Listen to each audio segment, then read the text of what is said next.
Hi everyone, welcome back to Mad Barn Academy, and if you're new here, welcome. We hope to earn your subscription today. Our video today will be discussing the key benefits of exercise in horses. Do horses actually need regular exercise? When regular exercise isn't feasible, does turnout suffice? Well, let's chat through some of these questions and talk about why exercise is such an important facet of equine management. So horses evolved as nomads, which means they're designed to be on the move continuously. It is estimated that wild horses will cover about 11 miles per day in search of food and water, and their activity level throughout the day isn't necessarily intense. They're mostly walking from place to place with, intermittent increases in their activity periodically, but they are active nonetheless. In contrast, our domestic horses move around much less due to modern management practices. These horses generally have more limited turnout space and are confined to a stall more often. For example, domestic horses housed on a large field will still cover only about 5 miles per day on average.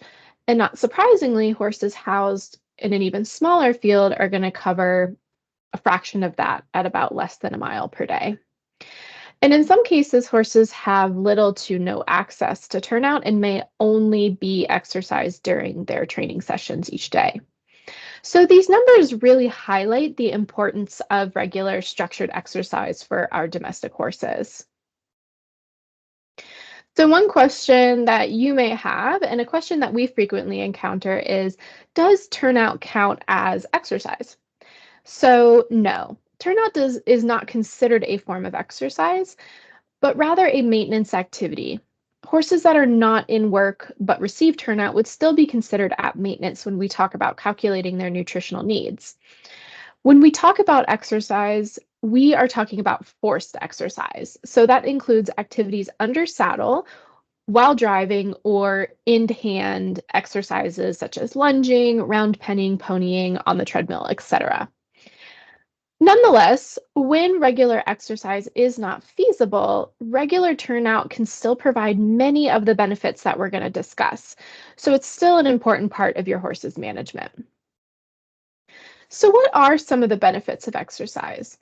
Exercise really does impact the whole body and the mind, ranging from athletic performance, metabolic health, digestive health, and stress relief. I've listed the key benefits of exercise here, and we'll talk through each of these bullet points in more detail. So, regular exercise promotes heart and respiratory health, which is really important for all horses, but it's particularly important for our athletes and performance horses. So, exercise promotes cardiovascular and respiratory adaptations that improve performance and recovery, just like in people. So, these adaptations include improved circulation and oxygenation of the tissues, decreased blood pressure, lowered heart rate, both at rest and during exercise, improved cardiac efficiency, increased lung volume, and then improved oxygen exchange in the lungs. So, regular exercise also promotes neuromuscular health and function. Exercise is required for building muscle mass and muscle strength. So, we know the muscles are really a use it or lose it type organ. So exercise is really required for building that muscle mass. So it's going to stimulate muscle hypertrophy, and it's also going to enhance nerve muscle interactions, which is going to promote or improve coordination, efficiency of movement, force of movement, and then that's what's going to build muscle strength. So along the same vein, exercise targeting those communications between nerves and muscles, this is also going to improve motor control and core strength. So dynamic exercises really challenge the neuromuscular system, which builds balance, coordination, improves gait quality, posture, core strength, flexibility, and fine motor control. As we would probably expect, exercise is really important for maintaining strong bones and joints. So, regular exercise it increases bone density in all horses, and appropriate turnout and exercise really aids in bone development of growing horses. And it also helps maintain the strength and integrity of the bones as horses age, and is really important for those older horses that are seniors and may not be in as high level of exercise anymore. It's also going to increase blood flow to the joints and strengthen connective tissues. And regular movement and conditioning really reduces the incidence of exercise related injury by stimulating muscle, soft tissue, and bone to remodel in accordance with the level of exercise so that these structures can handle the stresses and strain of increased activity. Regular exercise also makes muscles more efficient when it comes to energy production.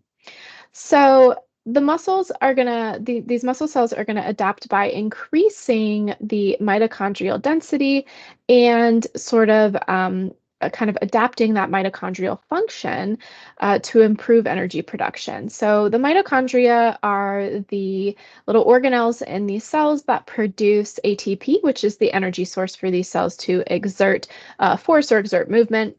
Exercise is really going to enable these muscle cells to become more efficient in the energy substrates they use to produce this ATP. So, muscles preferentially want to use glucose as their energy substrate, but with increased exercise and increased efficiency, these cells can adapt to using other energy substrates like fats. Exercise is also going to really support metabolic health by reducing the risk of insulin resistance. So, insulin sensitivity increases with exercise because these cells prefer to use glucose as their energy substrate, and insulin is what signals the cells to uptake glucose from the bloodstream. This is a really particularly important consideration for horses with a diagnosis of equine metabolic syndrome and insulin resistance. And it's why exercise uh, is recommended as an important management factor for managing these horses. So, exercise and even regular turnout can reduce the risk of digestive imbalance and colic by promoting nutrient digestion and GI motility. So just any type of activity is really going to enhance the digestibility of fiber, protein, and carbohydrates taken in by that horse through their normal diet, and it's going to positively impact microbial activity in the hindgut, which is going to improve fiber fermentation in the hindgut. And then also, normal activity is going to promote transit of feed through the GI tract and reduce the incidence of certain types of colic, like impactions. Lastly, and but no less importantly, exercise and turnout are really important for mental health. Increased stall confinement uh, can lead to increased stress, which can manifest in a variety of ways, depending on the horse, whether that's changes in their attitude or changes in their performance. Some horses may even develop stereotypic behaviors to cope with this increased stress, like stall walking, cribbing, pacing, weaving, things like that. Okay, so let's wrap up with a few key takeaways from today. And if you're interested in learning more about the benefits of exercise in horses, as well as additional information about types of exercise, exercise recovery, and nutrition for exercising horses, be sure to check out our blog article that corresponds to this video written by our high performance nutritionist, Jessica. It's a really excellent and comprehensive article that she's put together for us. So be sure to check it out. I've included a link in the description of this video below. Okay, so the three main takeaways that I want you guys to walk away from this video remembering are: one, regular exercise is really important for the health, well-being, and optimal performance for our equine companions and athletes. Two is that while turnout is not considered a real form of exercise per se, it can still have many of the same benefits that we've discussed. So it is a really important factor in your horse's management. And three, regular exercise benefits the whole body and the mind. So it's going to target our different body systems like cardiorespiratory health, musculoskeletal health, metabolic health, digestive health, etc. Okay, here are references for today, and thanks for listening. I really appreciate you guys taking the time to listen to this video. Don't forget to like and subscribe, explore the videos on our channel, and be sure to check out those additional links I provided in the description below. Okay, thanks so much. Until next time.